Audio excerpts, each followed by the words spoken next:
హైదరాబాద్ కు అతి సమీపంలో ఉన్నటువంటి చిలుకూరు బాలాజీ టెంపుల్ చాలా ప్రసిద్ధి చెందింది. కోరిన కోరికలు తీర్చే కొంగు బంగారం అని ఇక్కడి వెంకటేశ్వర స్వామికి పేరు ఉంది. చాలా మంది భక్తులు ఈ వెంకటేశ్వర స్వామిని వీసా వెంకటేశ్వర స్వామి అని కూడా పిలుస్తుంటారు. ఎవరైతే భక్తులు అమెరికా వీసా కోసం ఎదురు చూస్తూ ఉంటారో వారి కోరికలు తీరినట్లు భక్తులు చెప్తూ ఉంటారు. చిలుకూరు బాలాజీ కోరిన కోరికలు తీర్చిన అనంతరం మొక్కులు తీర్చుకోవాలని చెప్తూ ఉంటారు. ఇక్కడ కోరిన కోరికలు తీరగానే ముందు 11 సార్లు గుడి చుట్టూ ప్రదక్షిణలు చేయాల్సి ఉంటుంది.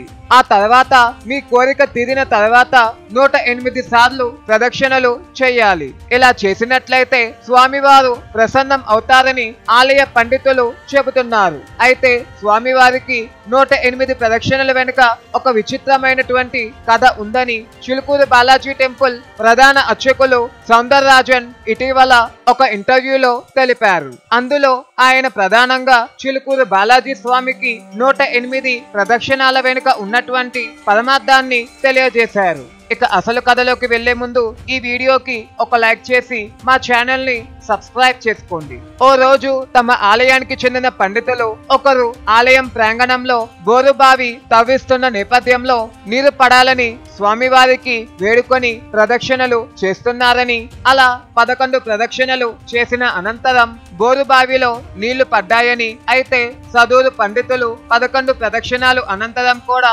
అలాగే గుడి చుట్టూ ప్రదక్షిణలు చేస్తూ ఉన్నారని, ఈలోగా 108 ప్రదక్షిణాలు పూర్తయ్యాయని, అయితే 108వ ప్రదక్షిణం పూర్తయిన తర్వాత బోరుబావిలో రాయి వచ్చిందని, దీంతో పనులు ఆగిపోయాయని, అయితే ఆ పండితుడు ప్రదక్షిణాలు ఆపి బోరుబావి ఉన్న ప్రాంతం వద్దకు వెళ్తుండగా అక్కడికి చేరుకునే లోపే ఆ రాయి బద్దలై మరింత లోతుగా బోరు వెళ్ళిందని, దీంతో అందరూ ఊపిరి పీల్చుకున్నారని, బోరుబావిలో చక్కగా నీళ్లు పడ్డాయని పేర్కొన్నారు. అయితే చిలుకూరు బాలాజీ స్వామి తనకు ఎంత అవసరమో అంత మేరకు మాత్రమే ప్రదక్షిణాలు చేయించుకుంటారని, అంతకు మించి చేసినందుకు భక్తులు కోరిన కోరికలు మధ్యలోనే నిలిచిపోయినట్లు తెలుసుకోవాలని, ఇందులో ఉన్న పరమార్థం ఇదే అని సౌందరరాజన్ తెలిపారు.